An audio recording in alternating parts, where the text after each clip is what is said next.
दोस्तों मैं भूपेंद्र जांगड़ा आपके लिए देखो 5 तरीके लेके आया हूँ इमरजेंसी फंड के लिए।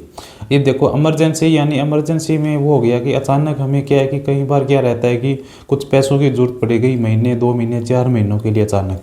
अगर मानो इमरजेंसी फंड हमारे पास है तब तो हमें कोई प्रकार की दिक्कत नहीं आएगी। लेकिन कई बार क्या रहता है कि इमरजेंसी फंड नहीं है। अब उस कंडीशन में अगर मानो आपने 1 लाख रुपए का लोन भी ले लिया तो उसके अंदर भी आपने 2 या 3 साल के लिए 3 साल के लोन लिया तो वहाँ पर क्या है, आप 30 से 40 हज़ार रुपये उसको ब्याज पर दे दोगे। ब्याज मतलब बैंक वालों को यहाँ पे ब्याज के रूप में पैसे वो दे दोगे। यानी आपको 1 लाख रुपए की ज़रूरत पड़ी लेकिन आपने लोन ले लिया, 3 महीने की ईएमआई की टेंशन आपको अलग से हो गई। तो आपने क्या कि उसके लिए मानो 1,40,000 रुपये बैंक वाले को या एनएफसी कंपनी को दे दिया। तो मैं आपको इमरजेंसी के लिए 5 ऐसे तरीके बताऊंगा आज कि जहां से आप अपने लिए इमरजेंसी में अब जब भी आपको पैसों की ज़रूरत पड़े तो वहां पे आप पहले जमा करके वहां पे आप निकाल सकते हो। तो बात आती है देखो कि इमरजेंसी फंड व्यक्ति के पास कितना होना चाहिए। अब मानो एक व्यक्ति के पास इमरजेंसी फंड हो जाना चाहिए आगे से 6 महीनों तक। यानी अब मानो कोई भी व्यक्ति है उसकी महीने की इनकम 18-20 हज़ार रुपये है तो आने वाले 6 महीनों तक मतलब इमरजेंसी फंड की उसके पास व्यवस्था होनी चाहिए। अगर उसकी कहीं से सैलरी आना या इनकम आना रुक जाए तो क्या है कि वो अपने से आराम से खर्चा है वो निकाल सकता है। तो मानो कि 1 या 1.25 लाख रुपए उसके पास इमरजेंसी फंड होना जरूरी। इसी तरह जिसकी व्यक्ति की इनकम 50 हज़ार रुपये है तो इसके हिसाब से मतलब 3-3.5 लाख रुपए उसके पास इमरजेंसी फंड है होने चाहिए। वीडियो में मैं आपको 5 इमरजेंसी फंड्स की सेविंग की आप टिप्स बताऊंगा। लास्ट वाला तो लगभग हर घर में मिल ही जाता है दोस्तों, वो कि बहुत ही ईजी है। उसके लिए आपको अलग से कोई सी भी तरह की है मैनेज है वो नहीं करना पड़ेगा। पहला दोस्तों आ गया, इसके अंदर है जो इमरजेंसी फंड रहता है वो रहता है लिक्विड म्यूचुअल फंड।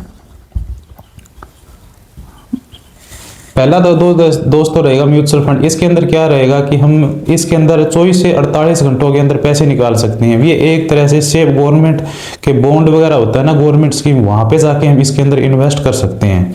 तो जब भी आपको पैसों की जरूरत पड़ेगी आप इसमें से अचानक पैसे जब भी चाहो तो निकाल सकते हो। 24 से 48 घंटों में आपके है वो पैसा आपके अकाउंट में आ जाएगा।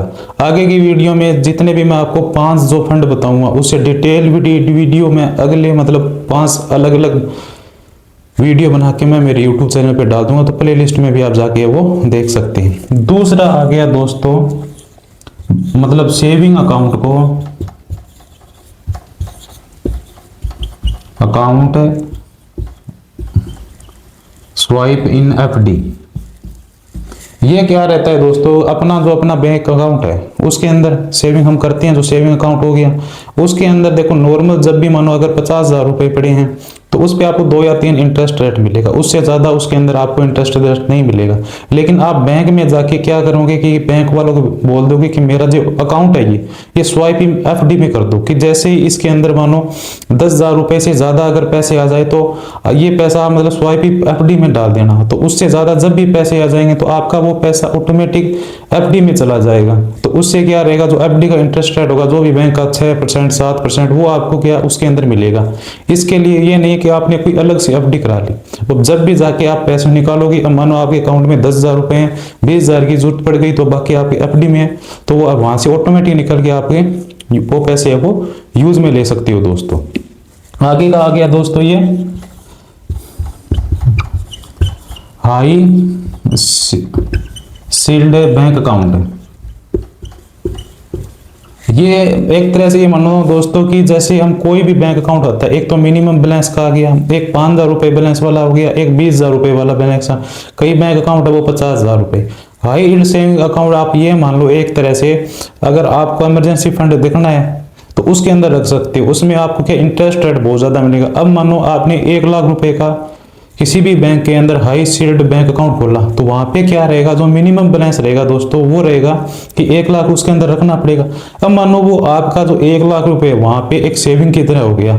नॉर्मल जो बैंक अकाउंट है वो सेविंग अकाउंट रहेगा, उसमें आपको इंटरेस्ट रेट मिलेगा उस मिनिमम बैलेंस पे 2 या 3%। इसके अंदर क्या रहेगा, हाई सील्ड बैंक अकाउंट में मानो 1 लाख रुपए का आपका बैंक अकाउंट में पैसे जमा है तो उस पर 6 या 7% का आपका ब्याज है वो मिलेगा। अब 1 साल में जाके मानो क्या रहेगा कि अगर 1 लाख रुपए मिनिमम बैलेंस वाला खाता है तो उसके 6 या 7,000 रुपए आपको 1 साल में मिलेंगे। वहीं अगर नॉर्मल अकाउंट है उसके अंदर 1 लाख रुपए पड़ा हुआ है तो वहां पे आपको 2 या 3% उसके अंदर वो पैसा मिलेगा। तीसरा दोस्तों ये हो गया, 4 नंबर ये हो गया, मतलब शॉर्ट टर्म की एफडी स्लैश या आरडी।